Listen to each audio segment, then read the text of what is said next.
અને નવધા ભક્તિમાં સૌથી પહેલી વહેલી ભક્તિ છે શ્રવણમ. હે પ્રભુ, આપની કથા સાંભળી અને મેં આપનું મારું ચિત્ત આપને સમર્પિત કર્યું છે. मैं आपके प्रति समर्पित हूँ, मैं आपकी हूँ. અને આ લગ્ન કરવાનું કે છે રૂકમિણી. જોજો, આપણે ત્યાં કન્યાઓને એનો વર નક્કી કરવાની છૂટ હતી. સ્વયંવર શું હતો? સ્વયંવર, કન્યા સ્વયંવરે વર નક્કી કરે એવું હતું. એ તો આપણે પછી પાછળથી આપણી એવી વ્યવસ્થા થઈ અને મા બાપ જ્યાં દીકરીને ગાય દોરે ત્યાં જાય એવી એક કહેવત પણ થઈ. અને વડીલો જે કંઈ કરે સંતાનના ભલા માટે, કલ્યાણ માટે, આવો વિશ્વાસ અને આવો ભાવ એ સંતાનને પણ ખરો. પણ ઘણીવાર વડીલોએ ભૂલ કરે હો. વડીલોથી ભૂલ ન થાય એમ નહીં. અને એને કારણે ઘણીવાર સંતાનના દાંપત્યો પણ પછી તકલીફ થતી હોય છે. તો જૂના જમાનામાં સ્વયંવર પણ થતા. એ કન્યાને અધિકાર આપવામાં આવતો હતો નક્કી કરવાનો કે તું સ્વયંવર તું નક્કી કર, અને એની સાથે એનું લગ્ન કરવામાં આવતું.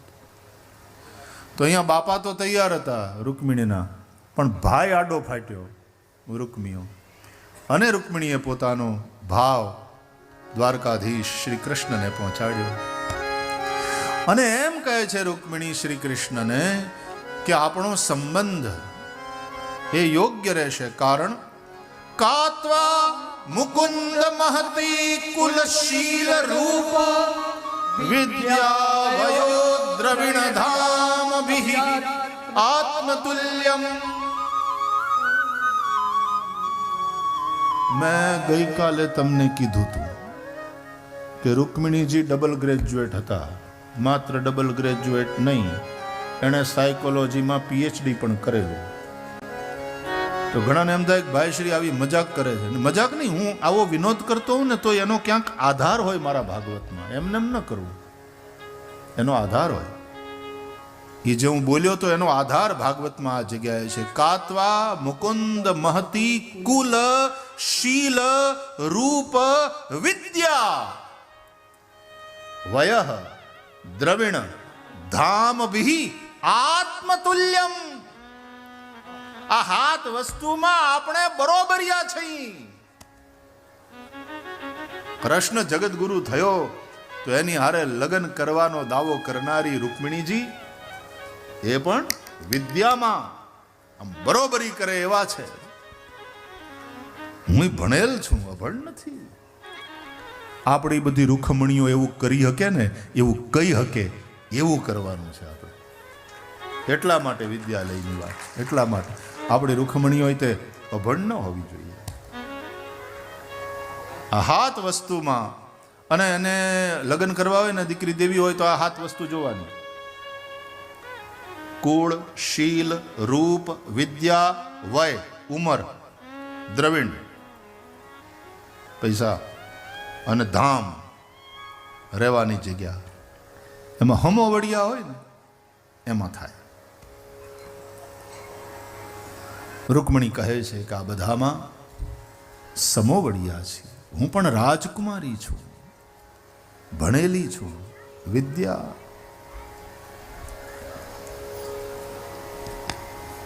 ભણાવો ભણાવો ભણાવો.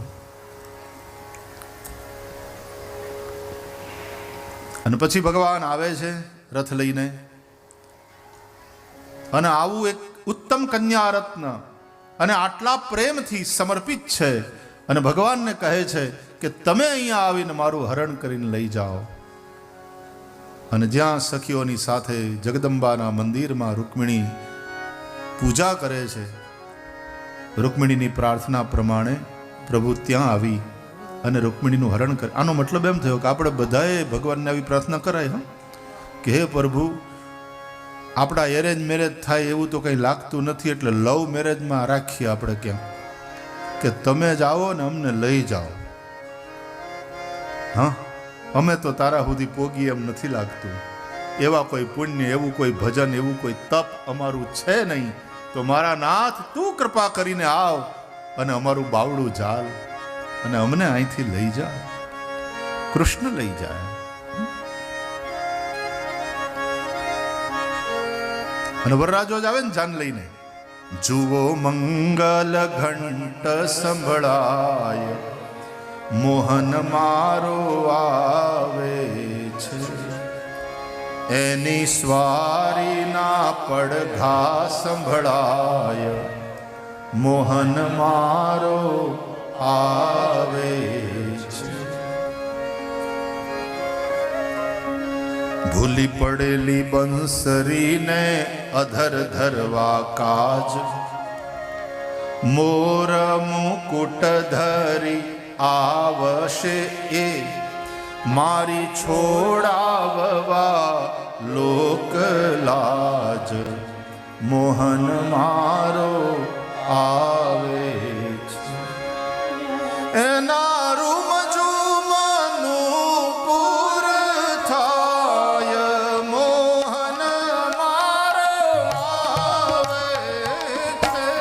જુઓ મંગલ ઘંટ સંભળાય, મોહન મારો આવે છે.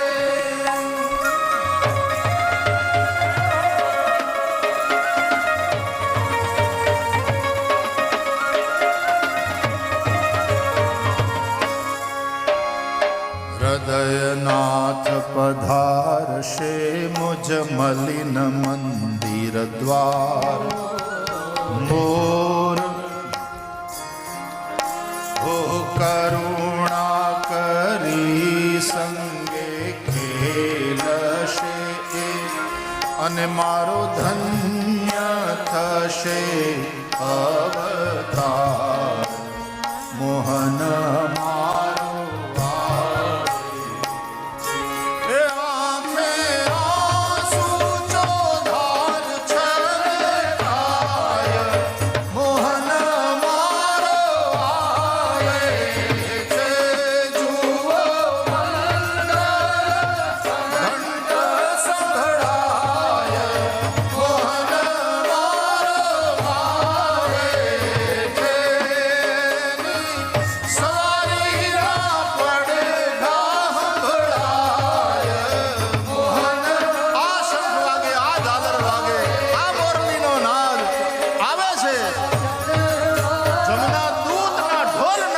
છેલ્લે છેલ્લે મુરલી મનોહરની મુરલી સંભળાય ઈ લેવા આવે.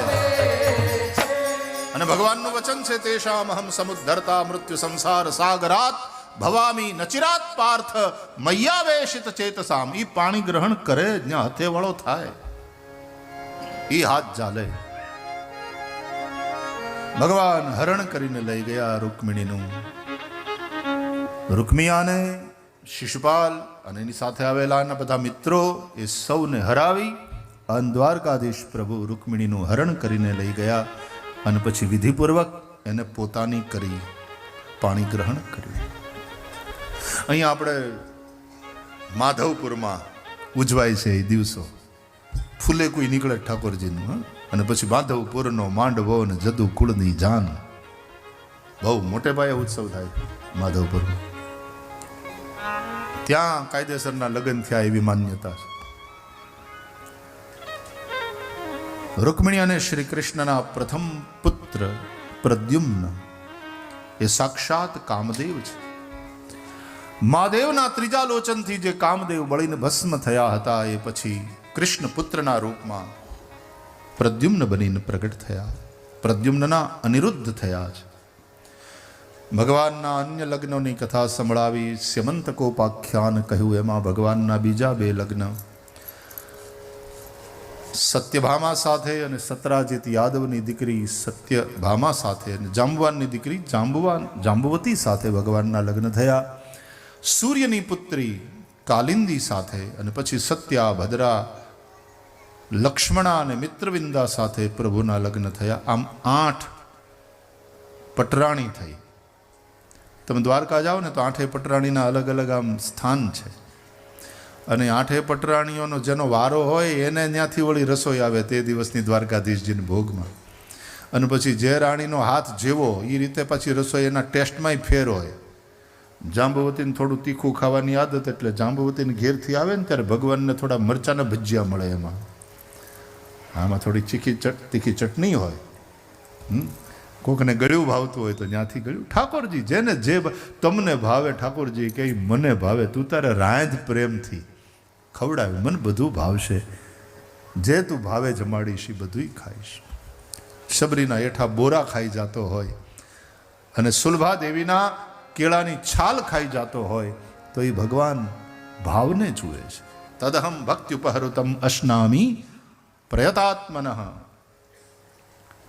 પત્રમ પુષ્પમ ફલમ તોયમ યો મે ભક્ત્યા પ્રયચ્છતિ. આ પ્રભુનું વચન છે. આ અષ્ટપટરાણી એટલે શું? હવે એની ફિલોસોફી સમજો. અષ્ટધા પ્રકૃતિ એ અષ્ટપટરાણી છે અને એના સ્વામી ભગવાન છે. જીવ પ્રકૃતિને આધીન છે પણ પ્રકૃતિ પરમાત્માને આધીન છે. શરદ પૂનમની રાત અને એમાં ભગવાને વૃંદાવનમાં જઈ અને વેણું વગાડી. ગઈકાલે આપણે ચર્ચા કરી હતી કે એ ખાલી નાદ નહીં, એ હાદ હતો. કહેતે